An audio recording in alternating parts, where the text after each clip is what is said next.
Welcome back. We have Mark Bertoli returning from Abbott Wealth on this Wednesday afternoon. It's great to have you back on the show. Yeah, great to be back. You're having a good summer? Yes, good. Absolutely. Good. We're talking today. We're getting an update on the markets and how things have been going in the last little bit. Right. I thought I'd chat about a little bit about what's happened, but also we're getting a bunch of questions about what's going on, tariffs and this and that and the other thing. So I kind of broke it down into different markets, and I'll maybe make a few comments on each and what we're seeing in the future there. Let's hit the slides. We've got 7 of them. First one's introductory. So let's just go to the next slide right away. Sure. Here we go. So a few things: tariffs, NAFTA, energy, Canada, the U.S., and always we talk about the Canadian dollar because there's always people heading to the States, so they're not too pleased right now with where we're at. So let's start then with the USA. If we bring that up, so what's the outlook for the rest of the year is pretty positive in the U.S. Consumer strength, tax reform, the negatives, trade wars, federal tax hikes, and or inflation or interest rates rising. So I'm going to speak a little bit about an economic theory called the velocity of money. The U.S. economy is doing quite well right now, and the velocity of money says that if someone earns $1 and they go out, let's say you get a $1,000 bonus, and there's been a lot of them because of the Trump tax reforms, and there's building going on in the U.S. and factory jobs and all these sorts of things. If you take $1 and you put it in the bank and save it, the velocity is 0.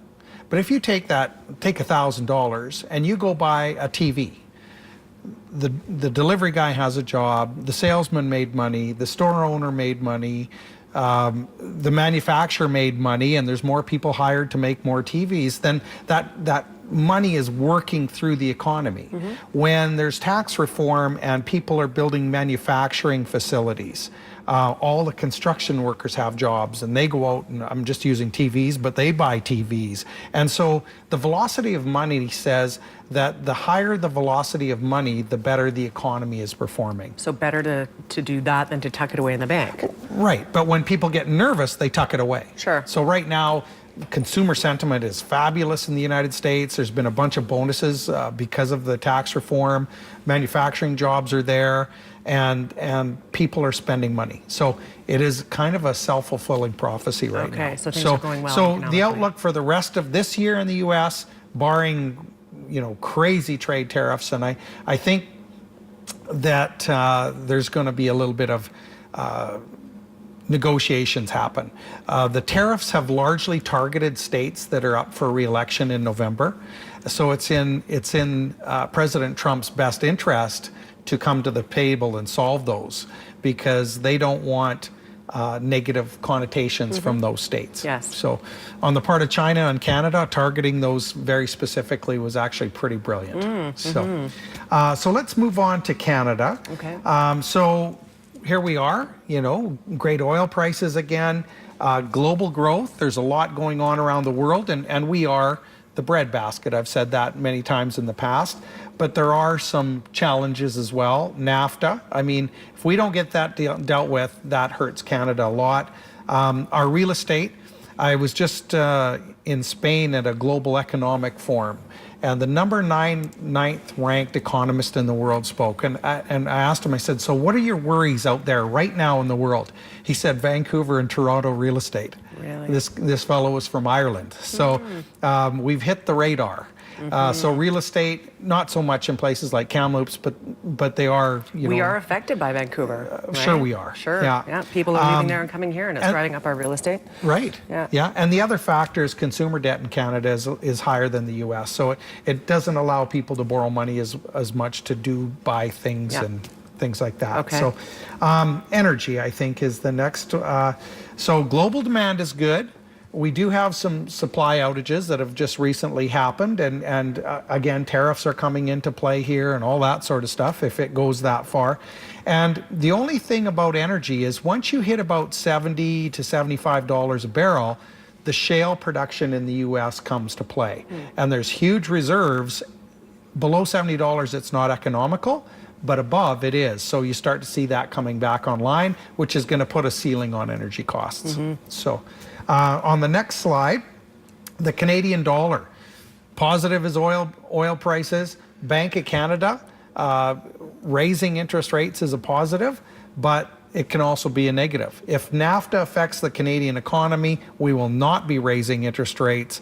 If the U.S. continues to, that'll put downward pressure on the Canadian dollar. So now just the lessons learned, and I'll know what you own. Today is no different than any other day in the market. Own durable businesses. So for instance, if the U.S. economy is doing really well and the Canadian economy is doing relatively well, why wouldn't we own a railway?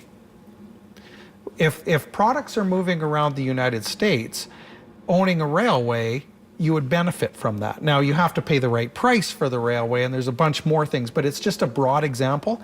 Difficult to compete with, difficult to live without, difficult to replicate, and you buy it at a right price.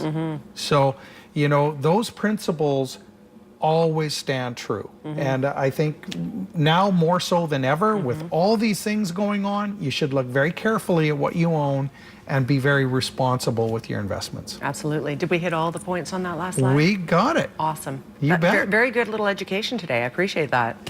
Yeah. There's where we are for the rest of the year. Yeah, it's not all bad. Yeah, it's amazing though how we go back to the basics all the time.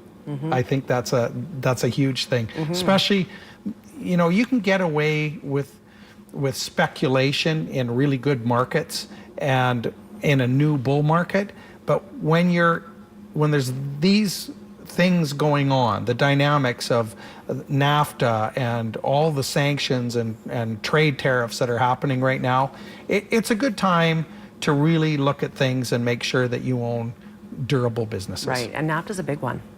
Absolutely. A lot of impact. There is. Yeah. All right, Mark, thank you for being here today. Thank you so much. Very welcome. Information on the screen. If you'd like to get a hold of Abbott Wealth, you can do so at their website as well as their phone number on the screen, 372-3736. Quick break. We'll be right back. Stay with us.